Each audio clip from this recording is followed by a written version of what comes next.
ಅಯ್ಯೋ, ಏನೋ ಒಂದು ಸಿಹಿ ಸುದ್ದಿ ಹೇಳ್ಬೇಕು ಅನ್ನೋ ಅಷ್ಟೊತ್ತಿಗೆನೆ ಮನೇಲಿ ಯಾರೂ ಇರಲ್ಲ. ಎಲ್ಲ ಎಲ್ಲಿ ಹೋಗ್ತಾರೋ ಏನೋ. ಇಂಥ ಸಿಹಿ ಸುದ್ದಿ ಹೇಳ್ಬೇಕು ಅಂತ ಕಾಯ್ತಾ ಇದ್ದೀನಿ. ಯಾವಾಗ ಬರ್ತಾರೆ ಇವರೆಲ್ಲನೂ ಇನ್ನೂ ಯಾವಾಗ ಬರ್ತಾರೋ ಏನೋ. ನಾನು ಆದಷ್ಟು ಬೇಗ ಸಿಹಿ ಸುದ್ದಿ ಹೇಳ್ಬೇಕು. ನನ್ನ ಹಸ್ಬೆಂಡ್ ಫೋನ್ ಮಾಡಿದ್ರು ಎಲ್ಲವ್ರೆ, ಯಾವಾಗ ಹೊಲ ಜಮೀನು ಅದು ಇದು ಅನ್ನೋದೇ ಆಯಿತು. ಅತ್ತೇನೂ ಇಲ್ವಲ್ಲ.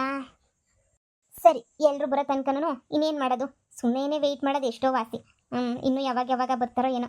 ಬಂದಿದ್ದು ಫಸ್ಟ್ ಈ ಸುದ್ದಿ ನನ್ನ ಗಂಡಂಗೆ ಹೇಳ್ಬೇಕು. ನನ್ನ ಗಂಡನೇ ಫುಲ್ಲು ಖುಷಿ ಪಟ್ಬಿಡೋದು ಅಂತಂದರೆ ಎಷ್ಟೊತ್ತು ಕಾಯ್ಬೇಕಪ್ಪ. ಇವಳು ಬೇರೆ ನಿಧಿ ಪೊದ್ದು ಚಿಕ್ಕಮ್ಮನ ಮನೆಗೆ ಹೋಗವಳೆ. ಇನ್ನು ಬರೋದು ಅವಳು ಇನ್ನೂ ಯಾವಾಗ ಬರ್ತಾಳೋ. ಈ ಫೋನ್ ಮಾಡಿದ್ರೆ ಸುಮ್ಮನೆ ಯಾಕೆ, ಡೈರೆಕ್ಟಾಗಿ ಎಲ್ಲದೇನೇ ವಾಸಿ, ಇಷ್ಟು ವಾಸಿ. ರೀ ಅಪ್ಪ, ಆವಾಗಿಂದ ಕಾಯ್ತಾ ಇದ್ದೀನಿ. ಇವಾಗ ಬಂದ್ರಾ? ಫೋನ್ ಮಾಡಿದ್ದೆ ತಾನೆ, ಮನೆ ಹತ್ರ ಬನ್ನಿ ಅಂತ ಹೇಳಿದ್ರೆ ನೀವು ಹಾಂ ಹ್ಞೂ ಅಂತ ಅನ್ಕೊಂಡು ಸುಮ್ಮನೆ ಇದ್ದೀರಾ. ಆವಾಗಿಂದ ವೆಯ್ಟ್ ಮಾಡ್ತಾ ಇದ್ದೆ ನಿಮಗೋಸ್ಕರ. ಹೌದಾ? ಯಾಕೆ ಏನಾದ್ರು ಕೆಲಸ ಆಗ್ಬೇಕಿತ್ತಾ? ನಮ್ಮ ಅಮ್ಮಂಗೂ ನಮ್ಮ ಅಪ್ಪಂಗೂ ಯಾರ್ಗನ ಹೇಳಿದ್ರು ಮಾಡಾರಮ್ಮ. ಇಲ್ಲ ಒಂದು ಫೋನ್ ಹಾಕ್ಬಿಟ್ಟು ಹೇಳಿದ್ರೆ ಇಂಥ ತಗೊಬ ಇಂಥದ್ದು ಮಾಡು ಅಂದರೆ ನಾನೇನೇ ಮಾಡ್ತಾ ಇದ್ದೆ. ರೀ ನಾನೇನೋ ಹೇಳ್ತೀನಿ, ನೀವು ಗೆಸ್ ಮಾಡಿ, ಸರಿನಾ? ಅಯ್ಯೋ ಉಷಾ, ನಂಗೆ ಗೊತ್ತಲ್ಲ, ನಂಗೆ ಏನು ಅರ್ಥ ಆಯ್ತದೆ ನೀನು ಏನು ಹೇಳಿದ್ರು ಹೇಳು. ಅದೇನು ಹೇಳ್ತೀವೋ ಸರ್ನ ಹೇಳಮ್ಮ, ನನಗಂತೂ ಏನು ಅರ್ಥ ಆಗಕ್ಕಿಲ್ಲ. ರೀ ನನಗೆ ಮಾವಿನಕಾಯಿ ತಿನ್ಬೇಕು ಅಂತ ಅನ್ನಿಸ್ತೈತೆ. ಅಯ್ಯೋ ರಾಮ, ಉಷಾ ನಮ್ಮ ತೋಟನೇ ಐತಲ್ವಾ, ಎಲ್ಲ ಹಣ್ಣೆ ಆಗೋಗ್ಬಿಟ್ಟವ ಇವಾಗ. ಎಷ್ಟು ಹಣ್ಣು ಬೇಕು ಹೇಳು, ಎಷ್ಟು ಕೆಜಿ ಬೇಕು ಹೇಳು. ಕಿತ್ಕೊಂಡ್ಬಿಟ್ಟು ಬಂದು ಹಂಗೆ ಮನೆ ಮುಂದೆ ಸುರಿತಿದ್ನಮ್ಮ. ಅದನ್ನ ಫೋನಾಗೆ ಹೇಳಿದ್ರೆ ಬರ್ಬೇಕಾದ್ರೆ ತಗೊಬಿಟ್ಟು ಬರ್ತಿರ್ಲಿಲ್ವ ನಾನಂತೂ? ಅಯ್ಯೋ ನಿನ್ನ, ಈಗ ಹೇಳ್ತೀಯ ಮನೆಗೆ ಬಂದಮೇಲೆ ಇದಕ್ಕೆ ಅರ್ಜೆಂಟಾಗಿ ಮನೆಗೆ ಬನ್ನಿ ಅಂತ ಹೇಳ್ಬಿಟ್ಟು ಬಲವಂತ ಮಾಡಿ ಕರೆಸ್ಬೇಕಿತ್ತ ನೀನು? ಅಯ್ಯೋ ರಾಮ, ಹೋಗಿ ತಲೆ ಕೆಡ್ಸ್ಕೊಬಿಡವು, ನಾನೇ ಹೋಗ್ಬಿಟ್ಟು ತಗೊಬಿಟ್ಟು ಬರ್ತೀನಿ. ರೀ ನೀವಂತೂ ಅರ್ಥನೇ ಆಗಲ್ಲ ನಿಮ್ಗಂತೂ. ರೀ ಅದೇ ಮಾವಿನಕಾಯಿ ತಿನ್ನೋದು ಏನ್ರಿ, ನಂಗೆ ನೆಲ್ಲಿಕಾಯಿ ಅದೆಲ್ಲ ತಿನ್ಬೇಕು ಅಂತ ಅನ್ನಿಸ್ತೈತೆ. ನೀವು ಅರ್ಥ ಮಾಡ್ಕೊಳ್ಳಿ. ನೆಲ್ಲಿಕಾಯಿ ಎಲ್ಲ ನಮ್ಮ ಹೊಲ್ದಾಗೆಲ್ಲ ಸಿಗಕ್ಕಿಲ್ಲ. ಮಾವಿನಕಾಯಿ ಗಿಡಗಳೇನೋ ಅವ್ವಮ್ಮ, ಮಾವಿನಕಾಯಿಗಳು ಮಾವಿನ ಹಣ್ಣುಗಳು ಎಲ್ಲ ಸಿಗ್ತವೆ. ಅದು ಬಿಟ್ರೆ ಇನ್ನು ನೀನು ಹೇಳಿರೋ ನೆಲ್ಲಿಕಾಯಿ ಅವೆಲ್ಲ ಎಲ್ಲ ಹೋಗಿ ಸಂತಗಿಂತೆಗೆ ಎತ್ಕೊಂಡ್ಬಿಟ್ಟು ಬರ್ಬೇಕು ಅಷ್ಟೇನೇನಿಯ. ಅಷ್ಟು ಬಿಟ್ರೆ ಏನು ಸಿಗಕ್ಕಿಲ್ಲ. ಈ ಸಣ್ಣ ವಿಚಾರಕ್ಕೆ ನಾನು ಅಲ್ಲಿಂದ ಇಲ್ಲಿ ಗಂಟ ಕರೆಸ್ದ. ಅಯ್ಯೋ ಹೋಗತ್ತಾಗಿ. ಸರಿ ಬಿಡು, ನಾನು ಹೋಗ್ಬಿಟ್ಟು ಕಿತ್ಕೊಂಡ್ಬಿಟ್ಟು ಬರ್ತೀನಿ. ಆಮೇಕಿಂದ ತಿನ್ನಿವಂತೆ ನೀನೇನು ಕುಂತ್ಕೊಂಡು ಬಂದೇ ಇರು. ಅಯ್ಯೋ ಕರ್ಮ. ರೀ ಹೇಳು ಉಷಾ. ಬಿಡಿ, ನಿಮ್ಗೆಲ್ಲ ಫಿಲಮಾಗಿ ಹೇಳ್ತಾರಲ್ಲ ಹಂಗೆ ಇಂಡೈರೆಕ್ಟಾಗಿ ಆ ಡೈರೆಕ್ಟಾಗಿ ಈ ಡೈರೆಕ್ಟಾಗೆಲ್ಲ ಹೇಳಿದ್ರೆ ನಿಮಗೆ ಈ ಜನ್ಮದಾಗೂ ಅರ್ಥ ಆಗಲ್ಲ ಅಂತ ನಂಗೆ ತುಂಬ ಚೆನ್ನಾಗಿ ಗೊತ್ತು ಬಿಡಿ. ರೀ ನಾನು ತಾಯಿ ಆಗ್ತಾ ಇದ್ದೀನಿ, ನೀವು ಅಪ್ಪ ಆಗ್ತಾ ಇದ್ದೀರಾ. ಏನು ಹೇಳ್ತಿದ್ಯಾ ಉಷಾ ನೀನು? ಹೌದು ರೀ, ನಾನು ಪ್ರೆಗ್ನೆಂಟ್ ಈಗ. ಆಗಲೇ 1.5 ತಿಂಗಳು ರೀ. ನಾನು ಟೆಸ್ಟ್ ಮಾಡ್ಕೊಂಡಿರಲಿಲ್ಲ. ಹಾಸ್ಪಿಟಲ್ಗೆ ಹೋಗಿದ್ನಲ್ಲ, ಅಲ್ಲೇ ಟೆಸ್ಟ್ ಮಾಡ್ಕೊಂಡೆಲ್ಲ ನೋಡಿದೆ. ನಾನೇ ಡಾಕ್ಟರ್ ಅಲ್ವಾ, ನನಗೆ ಗೊತ್ತಾಗುತ್ತಲ್ವಾ. ಎಲ್ಲ ಟೆಸ್ಟ್ ಮಾಡ್ಕೊಂಡು ನೋಡಿದ್ದಕ್ಕೆ ಗೊತ್ತಾಯಿತು ನನಗೂ ನಾನು ಪ್ರೆಗ್ನೆಂಟು ಅಂತ ಹೇಳಿ. ಅಯ್ಯೋ ಉಷಾ, ಎಂಥ ಸಿಹಿ ಸುದ್ದಿ ಕೊಟ್ಬಿಟ್ಟೆ ನೀನಂತೂ. ಭಾಳ ಅಂದರೆ ಭಾಳ ಖುಷಿ ಆಗ್ತೈತೆ ನನಗಂತೂ. ಎಲ್ಲ ಹೆಂಗೆ ಖುಷಿನ ಹೇಳ್ಕೋಬೇಕು ನನಗಂತೂ ಗೊತ್ತಾಗ್ತಿಲ್ಲ. ಅಮ್ಮ ಅಮ್ಮ ಅಮ್ಮ. ಅತ್ತೆ ಮಾವ ಯಾರು ಮನೇಲಿಲ್ಲ, ಅದಕ್ಕೆ ತಾನೇ ನಿಮಗೆ ಫೋನ್ ಮಾಡಿ ಕರೆದಿದ್ದು. ಬನ್ನಿ, ನಿಮಗೆ ಮೊದಲನೇ ಸಲ ಸಿಹಿ ಸುದ್ದಿ ಹೇಳ್ತೀನಿ ಅಂತ ಹೇಳಿ. ನಿಮ್ಮನ್ನು ಕರೆದ್ರೂ ನೀವು ಬರಲ್ಲ, ಏನೂ ಬರಲ್ಲ. ಅಯ್ಯೋ ಬಿಡಿ, ಸುಮ್ಮನೆ ನಿಮಗೆ ಖುಷಿ ಆಗ್ತಾಯಿತ್ತಲ್ಲ ಅಷ್ಟೇ ಸಾಕು. ಈ ವಿಚಾರ ನಮ್ಮ ಅಮ್ಮಂಗೂ ಹೇಳಿಲ್ಲ ಇನ್ನೂ. ಮೊದಲು ನಿಮಗೆ ಹೇಳಿ ಆಮೇಲೆ ಅಮ್ಮಂಗೆ ಹೇಳೋಣ ಅಂತ ಹೇಳ್ಬಿಟ್ಟು ಕಾಯ್ತಾ ಇದ್ದೆ. ಅಯ್ಯೋ ದೇವ್ರೆ, ಎಷ್ಟು ಖುಷಿ ಆಗ್ತೈತೆ ನನಗೆ ಅಂತಂದರೆ ನಿಜವಾಗೂ ತುಂಬ ತುಂಬ ತುಂಬ ತುಂಬ ಖುಷಿ ಆಗ್ತಾಯಿತ್ತು ನನಗಂತೂ ಉಷಾ.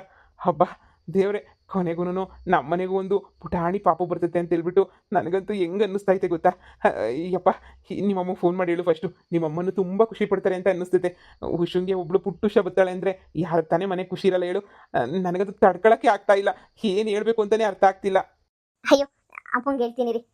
ಹೇಳು ನಮ್ಮಮ್ಮನೂ ಎಲ್ಲೋದ್ರೂ ಏನೋ, ಕರ್ಕೊಂಡು ಬರ್ತೀನಿ ಇರು. ಹಲೋ ಅಮ್ಮ, ಅದು ಅಮ್ಮ ನಾನು ಪ್ರೆಗ್ನೆಂಟ್ ಅಮ್ಮ. ಇವತ್ತೇ ಚೆಕ್ ಮಾಡ್ಕೊಂಡಿದ್ದು, ಈಗಲೇ ಗೊತ್ತಾಗಿದ್ದಮ್ಮ. ಅಮ್ಮ, ಹಾಂ ಅಯ್ಯೋ ಇವಾಗ ಏನು ಬರ್ತೀಯ ಬಿಡು. ಅಯ್ಯೋ ಅಮ್ಮ, ಏನು ಬರಬೇಡ, ಸುಮ್ಮನೆ ಇರು. ಈಗ ನಾನೇ ಕರ್ಸ್ಕೊತೀನಿ. ಸರಿ ಆಯಿತು, ನಿಮ್ಮಿಷ್ಟ. ಬರ್ತೀನಿ ಅಂದರೆ ಬನ್ನಿ, ಅದಕ್ಕೇನಂತೆ. ಅಲ್ಲ ನನಗೋಸ್ಕರನೇ ಅಂತ ಅಷ್ಟು ದೂರದಿಂದ ಬರ್ತಿರಲ್ಲ ಅಂತ ಹೇಳಿ ಅಷ್ಟೇ. ಹೌದಾ? ಇಲ್ಲ, ಅತ್ತೆಗೂ ಯಾರಿಗೂ ಹೇಳಿಲ್ಲ, ಇನ್ನೂ ಹೇಳ್ಬೇಕು. ಈಗ ನಮ್ಮ ಹಸ್ಬೆಂಡ್ಗೆ ಹೇಳ್ದೆ, ಫುಲ್ಲು ಖುಷಿ ಪಟ್ಟರು ಅವ್ರೂ. ಹಾಗೆ ಈಗ ಅತ್ತೆಗೂ ಮಾವಂಗೂ ಇಬ್ರಿಗೂ ಹೇಳಬೇಕು. ಹೇಳು. ಹ್ಞೂ ಅತ್ತೆನೂ ಫುಲ್ ಖುಷಿ ಪಡ್ತಾರೆ ಅಂತ ಅನ್ನಿಸ್ತೈತೆ. ಹಾಂ ಸರಿ ಅಮ್ಮ, ಆಯಿತು. ಇಲ್ಲ, ನಾನು ಹುಷಾರಾಗಿರ್ತೀನಿ ಬಿಡು, ತಲೆ ಕೆಡಿಸ್ಕೊಬೇಡ. ಸರಿ ಆಯಿತು. ಯಾಕೋ ಅರ್ಜೆಂಟಾಗಿ ಬಾಮ ಅಂತ ಕರ್ಕೊಂಡು ಬಂದ್ಬಿಟ್ಟಲ್ಲ, ಏನಾಯಿತು ಅಂಥದ್ದು? ಅಮ್ಮ, ನೀನಂತೂ ಅಜ್ಜಿ ಆಗ್ತಾ ಇದೆಯಾ ಕಣಮ್ಮ. ಏನೆಲ್ಲ ಹೇಳ್ತಾ ಇದೆಯಾ ಉಷಾ? ಮಗಳೇ ಉಷಾ, ನಿಜನಾ? ನೀನು ಪ್ರೆಗ್ನೆಂಟಾ? ಆತೆ, ಇನ್ನು 1.5 ತಿಂಗಳು. ಅದಕ್ಕೆ ಟೆಸ್ಟ್ ಮಾಡ್ಕೊಂಡೆ ಪಾಸಿಟಿವ್ ಬಂತು. ಅದಕ್ಕೆ ಹೇಳೋಣ ಅಂತ ಹೇಳಿ ಹೇಳ್ದೆ. ಅಯ್ಯೋ ಅಯ್ಯೋ ಅಯ್ಯೋ, ಬರ್ತಾನವ ಭೂಪ, ಬರ್ತಾನವ ಭೂಪ, ಈ ಬಂಗಾರಿ ಮಡಿಲಿನಲಿ ಮುತ್ತು ರತ್ನದಂತೆ ಬೆಳ್ಳಿ ಬೊಂಬೆಯಂತೆ ಸಿಂಹಾದ್ರಿ ವಂಶದಲ್ಲಿ. ಅಲ್ಲ ಕಣಮ್ಮ, ಈ ಸಾವುಕಾರನ ವಂಶದಲ್ಲಿ ಅಂತ ಹೇಳ್ಬೇಕು ಅಪ್ಪನ ಹೆಸರುನ. ಅಯ್ಯೋ ಸೊಸೆ, ಇನ್ನು ಮ್ಯಾಲ ಕುಂತಿದ್ದ ಜಾಗ ಕದ್ಲಂಗಿಲ್ಲ, ಈಗಲೇ ಹೇಳ್ಬಿಡ್ತೀನಿ. ಆಸ್ಪತ್ರೆ ಎಲ್ಲ ಹೋಗ್ಬೇಡ, ಮಾಡ್ಬೇಡ, ಏನು ಮಾಡ್ಬೇಡ. ನೀನು ಸುಮ್ಮನೆ ದುಡ್ಬೇಕು ಅಷ್ಟೇನಿಯ. ಹೋಗ್ ಕುಡ್ದಷ್ಟೇ ಆಸ್ಪತ್ರೆಗೂ ಏನಕ್ಕೂ, ಸರಿನಾ? ನೀ ಸುಮ್ಮನೆ ಕುಂತ್ಕೊಬಿಡು ಅಷ್ಟೇನೆ. ನೀನಂತೂ ಎಲ್ಲೂ ಹೋಗ್ಬಾರ್ದು. ನೀನು ನೋಡು, ಏನು ಕೆಲಸನೂ ಮಾಡಬಾರ್ದು. ನೀನು ಸುಮ್ಮನೆ ಕುಂತಿರ್ಬೇಕು. ನೀನು ಎಲ್ಲ ಕುಂತಿರ್ತೀವಿ, ಅಲ್ಲಿಗೆ ಕಾಫಿ ತಿಂಡಿ ಊಟ ಏನು ಬೇಕು ಹೇಳಿ, ನಿನ್ನ ಜ್ಯೂಸು ಎಲ್ಲ ಸಪ್ಲೈ ನಾನಂತೂ, ಸರಿನಾ? ಹೆಣ್ಣು ಮಗನ ಹುಟ್ಲಿ ಗಂಡು ಮಗನ ಹುಟ್ಲಿ, ನೀನು ಫಸ್ಟ್ ಕುತ್ಕ ಬೈಲಿ, ಕುಂತ್ಕ ನೀನು. ಅತ್ತೆ ಪರವಾಗಿಲ್ಲ ಬಿಡಿಯತ್ತೆ, ಸುಮ್ಮನೆ ಇಷ್ಟೊಂದೆಲ್ಲ ಯಾಕತ್ತೆ? ಅಯ್ಯೋ ಕುಂತ್ಕಳೆ ತಾಯಿ ನೀನು. ಇನ್ನು ಮ್ಯಾಲೆ ನೀನು ಹಿಂಗೆ ಕುಂತಿರ್ಬೇಕು. ನಾನು ಮಾಡ್ತೀನಿ ಕೆಲಸನ, ಮನೆ ಕೆಲಸ ಎಲ್ಲ ನಾನೇ ಮಾಡ್ತೀನಿ. ನೀನೇನು ಬಗ್ಗಿ ಪಗ್ಗಿ ಎಲ್ಲ ಮಾಡಿ ಮುಟ್ಟಕ್ಕೆ ಹೋಗ್ಬೇಡ ನೀನು, ಸರಿನಾ? ನೀನು ಅದು ಇದು ಮಾಡೋ ಮೇಲೆ ಏನಾರ ಹೆಚ್ಚು ಕಮ್ಮಿ ಮಾಡ್ಕೊಂಡಿಯಾ? ನೋ ಮಗನೇ, ಅವಳು ಏನು ಹೇಳ್ತಾಳೆ ಎಲ್ಲ ಬ್ರಾಮ್ಸಿದ್ದೆಲ್ಲ ತಂದು ಕೊಡ್ಬೇಕಣ್ಣ ನೀನಂತೂ, ಸರಿನಾ? ನೋಡು, ಇನ್ನು ಮನೆಯಾಗ ಮೆತ್ತಗಿರ ಕುಂತ್ಕೊಳಕ್ಕೆ ಚೇರ್ ಇಲ್ಲ ಕಣ. ಒಂದು ಚೇರ್ ಎತ್ಕೊಬಿಟ್ಟು ಬಂದ್ಬಿಡು ಹಂಗೆ. ಮೆತ್ತಗಿರ್ಬೇಕು ಇವೆಲ್ಲ ಗೊಟ್ಟುಗವೆ ಚೇರುಗಳೆಲ್ಲ ಕುಂತ್ಕೊಂಡ್ರೆ ಹಂಗೆ ಒಳಗೆ ಹೋಗ್ಬೇಕು ಅಂತ ಚೇರು. ಅದಕ್ಕೆ ಅದು ಏನೇನೋ ತೊತ್ತರಲ್ಲ, ಕೇಸರಿ ಬಾದಾಮಿ ಪಿಸ್ತಾ ಗಿಸ್ತಾ ನೋಡ್ಲಾ, ಇದೆಲ್ಲ 2 ಕೆಜಿ ಎತ್ಕೊಂಡ್ಬಿಟ್ಟು ಬಾವಾಗ್ಲ ನೀನು ಎಲ್ಲನೂ ತಿನ್ನಿಸ್ಬೇಕು. ಅಯ್ಯೋ ಅತ್ತೆ, ನಾನು ಡಾಕ್ಟರ್ ಅತ್ತೆ, ನನಗೂ ಗೊತ್ತಾಗುತ್ತೆ ಅತ್ತೆ. ನೀವು ನೋಡಿದ್ರೆ ಹೆಂಗೆ ಹೇಳ್ತಾ ಇದ್ದೀರಾ ನೋಡಿ. ಅತ್ತೆ ನೀವೀಗೆಲ್ಲ ಅರ್ಜೆಂಟ್ ಮಾಡಕ್ಕೆ ಹೋಗ್ಬಿಡಿ. ಕೇಸರಿ ಅವೆಲ್ಲ ಈಗ ತಿನ್ನೋ ಅಂತ ಅವಶ್ಯಕತೆ ಏನಿಲ್ಲ. ನಾನು ಆರೋಗ್ಯವಾಗಿ ಇದೀನಲ್ಲ ಅತ್ತೆ. ಏನಿ ಸುಂದಿರಮ್ಮ, ಹೊಟ್ಟೆ ಒಳಗಡೆ ಮುಗಿಗೂ ಬೇಕಾಯ್ತದೆ, ನಿಂಗೂ ಬೇಕಾಯ್ತದೆ. ನೀನು ಡಬಲ್ ತಿನ್ಬೇಕಾಯ್ತದೆ. ಇನ್ಮೇಲೆ ಸಿಂಗಲ್ ಎಲ್ಲ ತಿನ್ನೋದಿನ. ಏನು ತಿಂದ್ರು 2 ಒಂದು ತಿನ್ನತ್ತಾಗ 2 ತಿನ್ಬೇಕು ನೀನು ಇನ್ಮೇಲೆ. ಮಗ ಈಗ ಎಲ್ಲ ಹೆಂಗೆ ಬೆಳ್ಕೋಬೇಕು ಅಂದ್ರೆ ಹಂಗೆ ಬೆಳ್ಕೋಬೇಕು. ನೀನು ಅಳ್ಳಾಡ್ಬೇಡ್ರಿ, ನೀನು ಸುಮ್ಮನೆ ಕುಂತ್ಕ. ನನ್ನ ಮಗ ಏನೇನು ತಂದು ಕೊಡ್ತಾನೆ ಎಲ್ಲ ತಿನ್ಕೊಂಡು ಆರಾಮಾಗಿ ಕುಂತ್ಕ ನೀನು. ನೋಡ್ಲಾ, ಒಂದು 2 ಕೆಜಿ ಆಪಲ್, ಒಂದು 2 ಕೆಜಿ ಕಿತ್ಲೆಹಣ್ಣು, ಮೂಸಂಬಿ, ಇನ್ನು ಏನೇನೋ ಎಲ್ಲನೂ ಎತ್ಕೊಂಡ್ಬಿಟ್ಟು ಬಾರಪ್ಪ ಹಣ್ಣುಗಳ. ಯಾವನು ಬಿಡಕ್ಕೆ ಹೋಗ್ಬೇಡ ನೀನು. ಎಲ್ಲ ಬೇಕಾದವೆ ನೀನು. ಎಲ್ಲ 2-3 ಕೆಜಿ ಹಾಕಿಸ್ಕೊಂಡು ತಗೊಬಿಟ್ಟು ಬಂದ್ಬಿಡು. ಇನ್ನು ಮೇಲೆ ಹಣ್ಣೆ ತಿನ್ಬೇಕು ಶಾನೆ. ಕೊಟ್ಟರೆ ನಂಗೆ ಇಷ್ಟ ಇಲ್ಲ ಅತ್ತೆ, ಇಷ್ಟ ಇಲ್ಲ ಅಂತ ಬಿಸಾಕೊಳ್ಳು. ಇನ್ನು ಬಿಸಾಕಿಲ್ಲ, ಎಲ್ಲ ತಿಂತಾಳೆ. ಎಲ್ಲ 2-3 ಕೆಜಿ ಎತ್ಕೊಂಡ್ಬಿಟ್ಟು ಬಂದು ಸ್ಟಾಕ್ ಇಕ್ಕೊಬಿಡು, ಸರಿನಾ? ಇನ್ನೂ ಏನಾರ ತಿನ್ಬೇಕು ಅನ್ಸಿದ್ರೆ ಎಲ್ಲ ತಗೊಬಿಟ್ಟು ಬಾ. ನಿನಗೆ ಸದ್ಯಕ್ಕೆ ಹೋಗಿ ಒಂದೊಂದು ಎತ್ಕೊಂಡ್ಬಿಟ್ಟು ಬಾ ಹೋಗು. ಹಿಂಗೆ ಮಾತಾಡ್ಕೊಂಡು ನಿಂತ್ಕೊಂಡ್ರೆ ಟೇಮ್ ಆಯ್ತದೆ. ಸರಿಯಮ್ಮ, ಆಯ್ತು. ಉಷಾ, ಇನ್ನೂ ಏನಾರ ಬೇಕಾದ್ರೆ ಫೋನ್ ಮಾಡು ಉಷಾ, ನಾನು ತಗೊಬಿಟ್ಟು ಬರ್ತೀನಿ. ನೀನೇನು ಏನಪ್ಪ ಕೇಳೋದು ಹಂಗೆ ಅಂತ ಅನ್ಕೊಂಡ್ಲೆ ಬೇಡ, ನಾಚಿಕೊಳ್ಳೋಕ್ಕೆಲ್ಲ ಹೋಗ್ಬೇಡ ನೀನು. ನಾನು ತಗೊಬಿಟ್ಟು ಬರ್ತೀನಿ, ಸರಿನಾ? ಅಮ್ಮ ನೋಡ್ಕೊತಾ ಇರು, ಹಿಂಗೆ ಹೋಗಂಗೆ ಬರ್ತೀನಿ. ಸರಿ ಸಸೆ, ಏನಾರ ತರಲಾ? ಎಳ್ನೀರು ಪಾನ್ಕ ನೀರನ್ನ ಮಾಡ್ಕೊಬಿಟ್ಟು ಬರಲಾ?